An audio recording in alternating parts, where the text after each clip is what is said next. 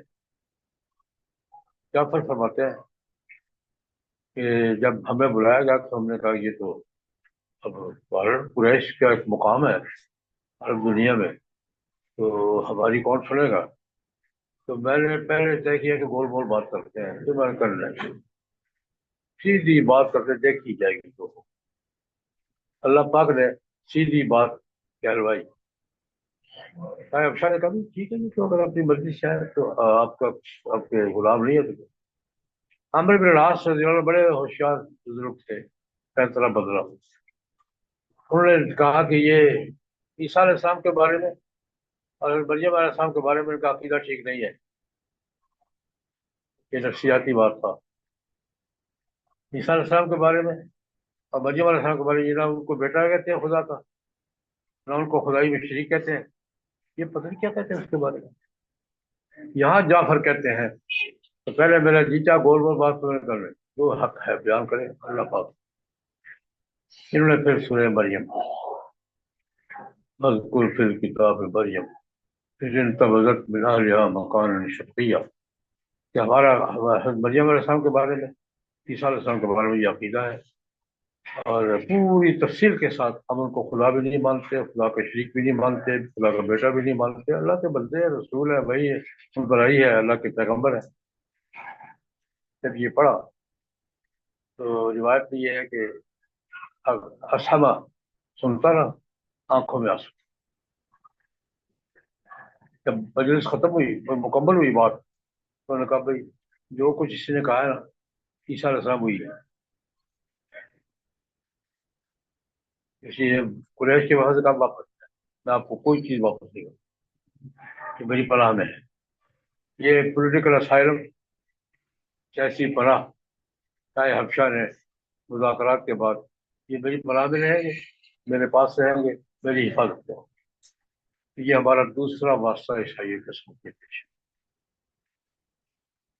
ہمارا عیسائیت کے ساتھ یہ دوسرا واسطہ۔ تیسرا واسطہ، جب حدیبیہ کے بعد نبی کریم صلی اللہ علیہ وسلم نے بادشاہوں کو خطوط لکھے،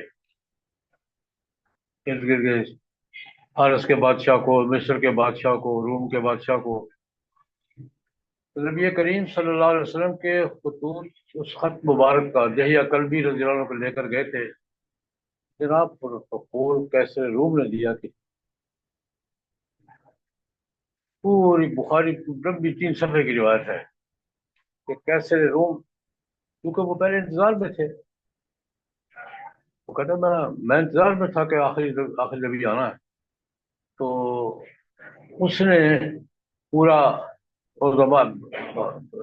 دستگاہ اپنے دربار میں تھا، حولہ علماء الروم، روم کے چودھری بڑے پارلیمنٹ کا مشترکہ اجلاس، اس نے نبی کریم صلی اللہ علیہ وسلم کا خط سننے کے لیے پارلیمنٹ کا مشترکہ اجلاس کر، اور پورے احترام اور پروٹوکول کے ساتھ حضور کا خط وہاں پڑھا گیا۔ کیسر روم نے نبی کریم صلی اللہ علیہ وسلم کے بارے میں حضرت ابو سفیان، جو حضور کو خود بزرگوار بھی تھے، چچا بھی لگتے تھے، لیکن مخالف کیمپ کے قائد بھی تھے، تو ان سے جو سوال جواب کیے، بڑی بڑی گندی بات ہے۔ میں اس کو جب عوامی گفتگو میں کہ حضور کی ذات گرامی پر بین الاقوامی کانفرنس ہوئی، انٹرنیشنل کانفرنس ہوئی، اور کانفرنس کا ہوئی کیسر روم کے دربار میں ہوئی، اور اس میں حضور کے بارے میں کیسر روم کے تاثرات یہ تھے، تو خلاصہ کر رہا ہوں۔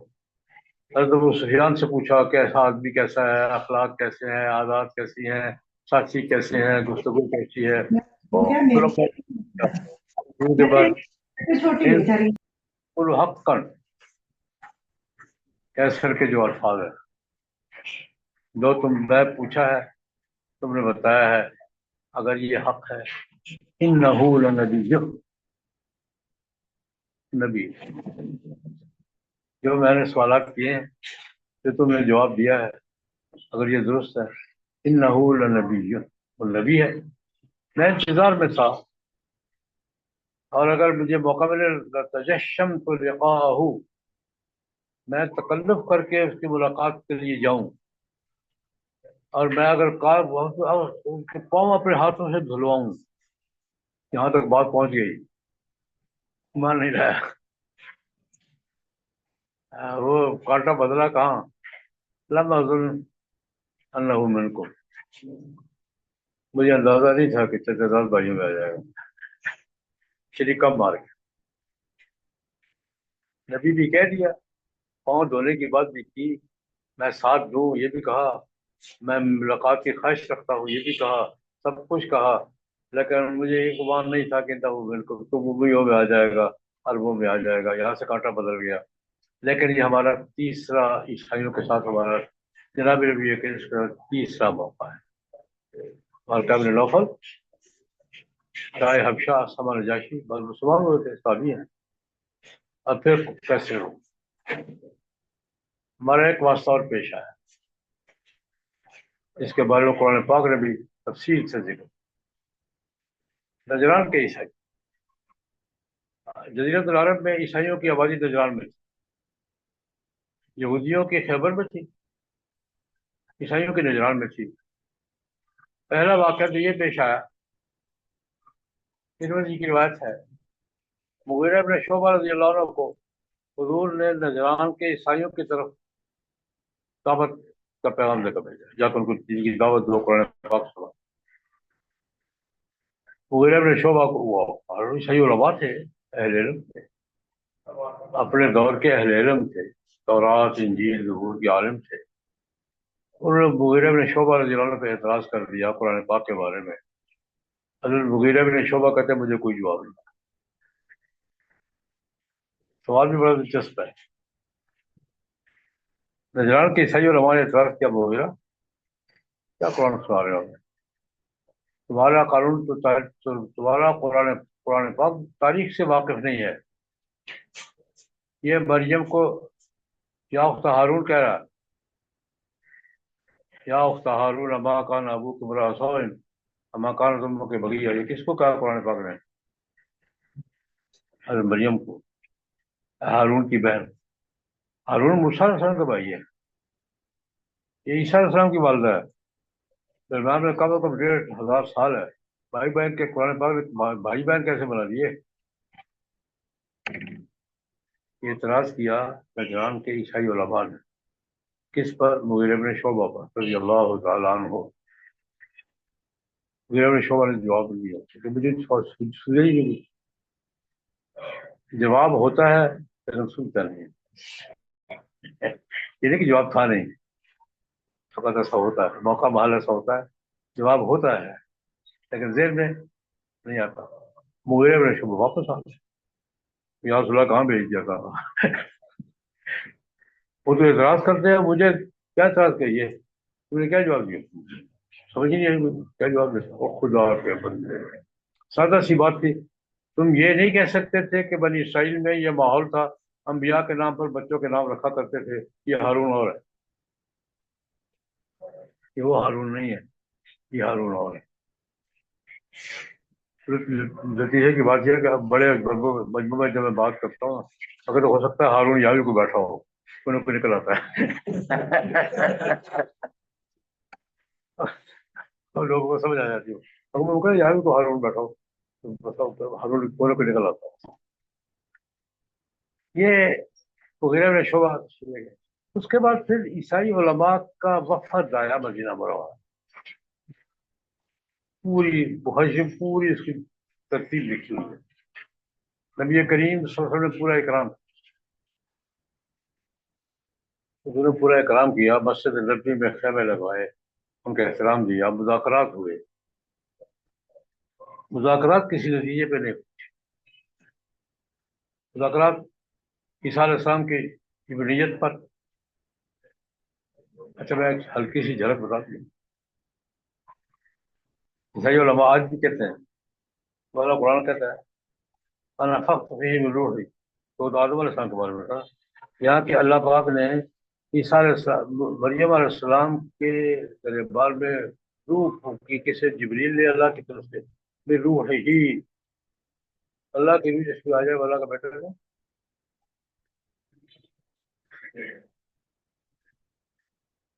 اس میں اللہ کا روح آ جائے وہ بیٹا نہیں. تو آج میں جواب دیا کرتا ہوں آدم علیہ السلام کو اللہ نے فرمایا نفخت فیہ من روحی. ہم سب اللہ کے پوتے ہیں. یہی اوپر ایک دفعہ مناظرہ ہوا تھا اس کے پادری سے گفتگو سے، تو سارا کچھ گپ شپ چلتی رہتی ہے. اس سے یہ آیت پڑی کہ جبریل علیہ السلام نے ہماری روح پھونکی. کس میں؟ مریم علیہ السلام کے دربار میں روح پھونکی.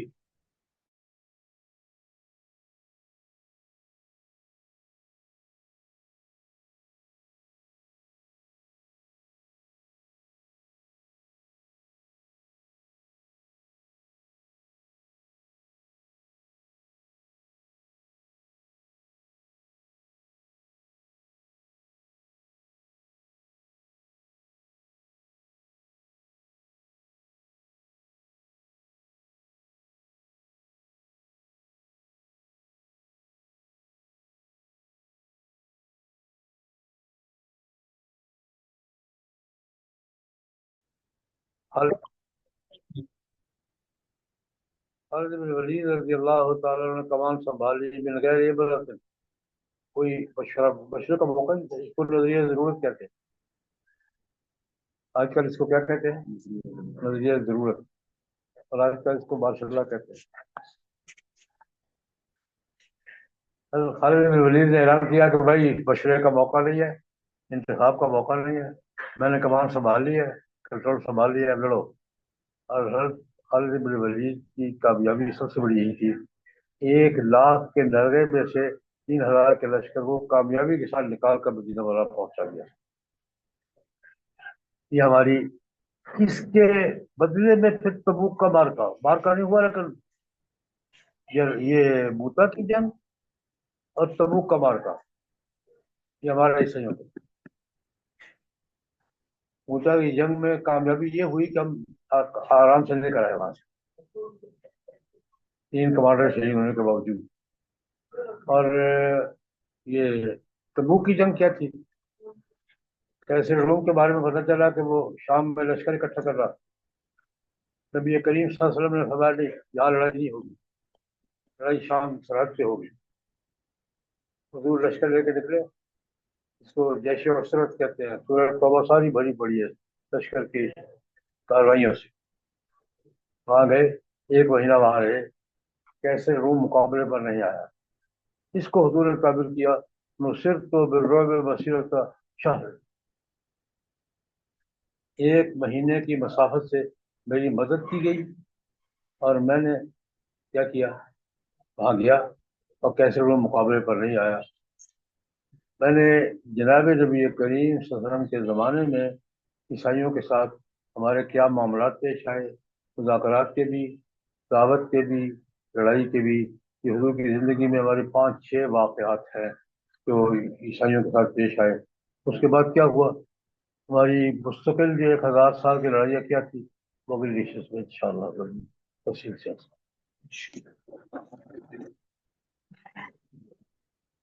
اللهم صل على سيدنا محمد.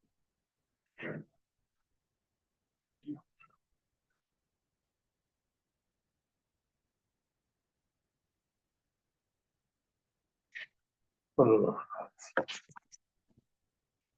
ٹھیک ہو گئے؟